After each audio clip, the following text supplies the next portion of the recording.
The office Christmas party generates its share of memories too. Often they're the kind of memories you'd rather not keep. A photo of the boss with a lampshade on his head, or a secretary on his lap, or a stray photocopy of a body part normally left unseen. Sometimes they keep turning up on into February and March. Often, though, the office party doesn't last long enough to generate anything really memorable, because everyone is in a hurry to go somewhere for the holidays. Well, almost everyone. Yo, Roger! Janet, you look so lovely. Sure is a great party. I'm having a wonderful time. Planning committee sure went all out. That outfit is so divine. Love the punch. Love your hair. What? Am I going home for Christmas? Oh. It's so much trouble. Hey, I am home. Mom and Dad have their own lives. Got everything I need right here. I'm just gonna take the day off. Sleep in real late. Set the old Mr. Coffee. And just relax. I'm looking really forward looking to forward to it. Patrick, my man. Denise! Oh, Denise! Isn't this the greatest little party? I am having just the greatest time. Aren't you having just the greatest time? How about this punch, huh? Are those new shoes? I love those shoes. What?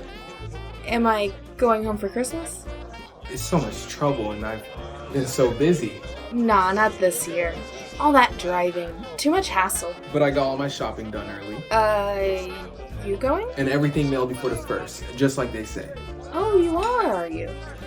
And where? I feel very good about it. Valdosta? I really do.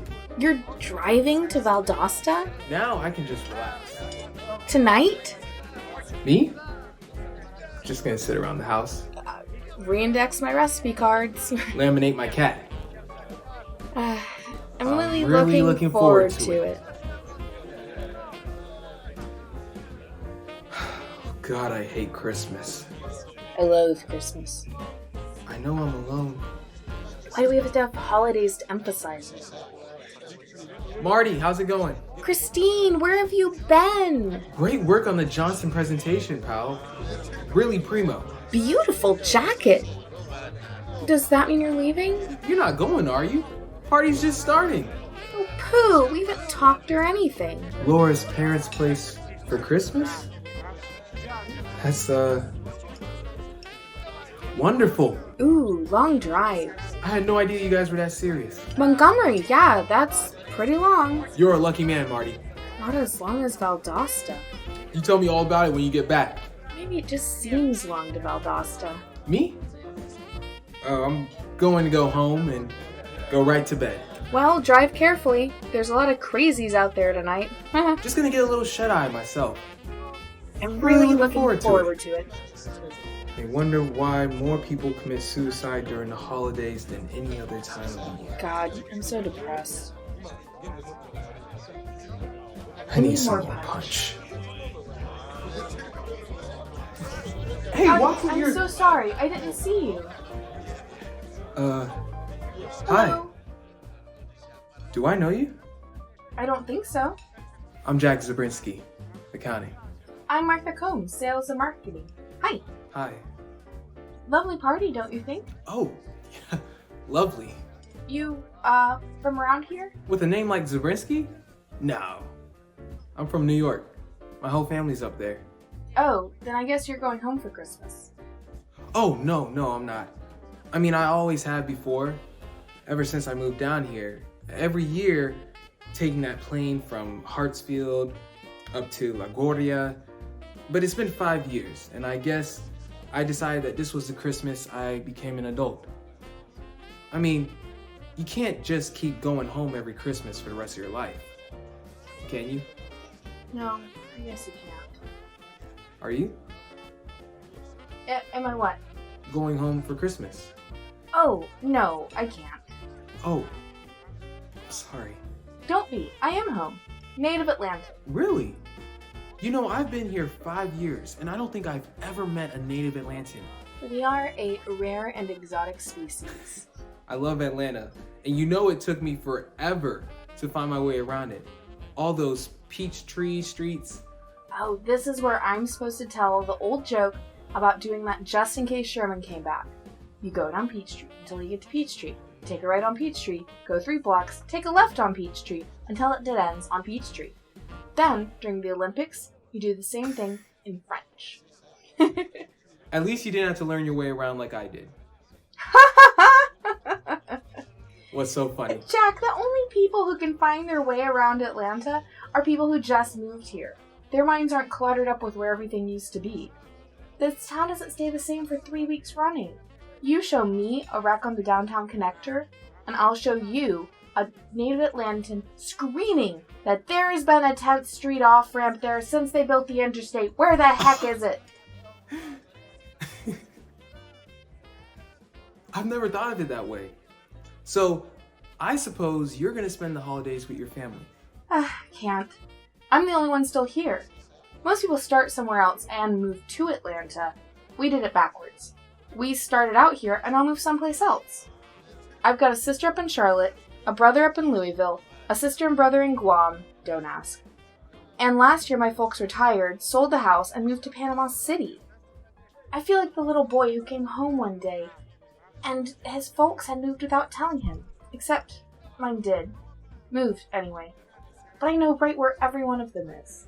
Not like my family. We're really close-knit. In fact, we all live within 3 blocks of each other. Except me, of course. And my Uncle Ernie. He moved to Rockaway. Broke my grandmother's heart. That is close-knit. What happened when you moved down here? I broke my mother's heart. It's a family tradition. Traditions are important. Yeah. You know, they're probably opening presents back home right now. Christmas Eve? You open your presents on Christmas Eve? Yeah, always have. But what do you do on Christmas Day? Go to Mass. And with Mass, you either open your presents on Christmas Eve or you open them after lunch. Oh, don't look so amazed. It's a lot of fun, honest. We've had like a big family dinner and then the adults would sit around and talk until the kids went crazy. Finally, we all go into the living room and the youngest would get to flip on the switch for the tree. It was always in the same place, right in the middle of that big bay window facing the street. That's all the light we would have, just the tree. Then we all go up and look for our gifts. They were always together, all your stuff in a pile. We open our presents, paper flying all over the place, and we squeal and scream and show each other what we got. The adults pass around theirs too. When we finished, it was the same thing, only without the screams and the squeals. By the time they finished with their stuff, we'd be all played out and we'd fall asleep on top of each other and on top of all our loot. It was usually around 11 by then. And we were all just little kids after all. Thinking back, a grab bag gift just doesn't seem the same. You know, that thing about the adults all sitting around and making the children crazy. Boy, that takes me back. My dad was the one who handed out the presents, and he played it to the hilt. We would be all up around 5, and there was no way Dad was going to get up before 7. And Mom kept going back and forth, giving us progress reports. Where's Daddy? He's getting up. Mom, where's Daddy? He's shaving. Shaving? No, we wouldn't leave the tree. I guess we were afraid Santa Claus would sneak back in and take it all back. So we would just sit there, bouncing up and down, waiting for Daddy. Oh, that must have been torture. How did you stand it? After 10, 15 years, you get used to it. The progress reports would only be the beginning. Eventually, Daddy would come ambling in, totally dressed. We were all still in our pajamas, of course. And the first words out of his mouth would be, "Don't we want to have breakfast first?" And we'd scream, "No!" And Daddy would ask, "Are we sure?" And we'd scream, "Yes!" And he'd pretend we were agreeing with him about breakfast. And that would go on forever. Finally, he'd sit down and start to hand out the presents. And we'd have to sit there and carefully unwrap them. Wait a minute.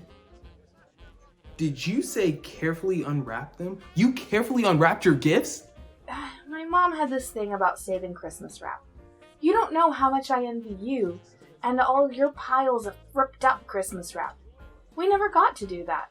We'd always have to open everything along the tape and fold it up. Same thing with the ribbon. Take it off carefully and put it aside every year. Now, the strange thing is that the next year, she'd buy all this new wrapping paper and ribbon.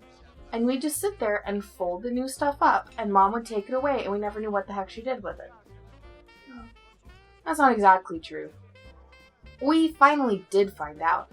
Last year, when we were helping Mom and Daddy move, Rick and I were cleaning up the attic, and we found about 5 huge old cardboard boxes filled to the brim, way back in the corner. They were filled to the top with layer after layer of neatly sorted and folded Christmas wrap. All of them? Well, not all of them. Only 4. The 5th one was full of ribbons and bows. Lots of bows.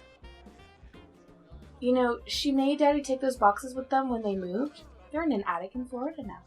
I think just about everybody's left. I guess it is getting late. I suppose we should be going too. You know, you're right. A grab bag gift just doesn't match one someone you know gives you. I think that's the thing I'm going to miss most this year. Me too. Hey. Hey! I know you! Hey, I know you too.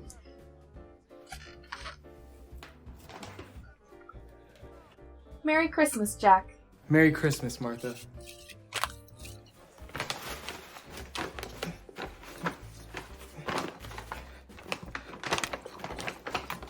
A pen! Just what I always wanted. A calculator? How'd you know? Just lucky, I guess. You said you're in sales and marketing. Uh-huh. Maybe after the holidays, I could drop on down and we could have lunch or something. I think I'd like that. Great! You know, there's never a sprig of mistletoe around when you need one. Oh, no, wait. Here. On your lapel? It's real mistletoe. It counts.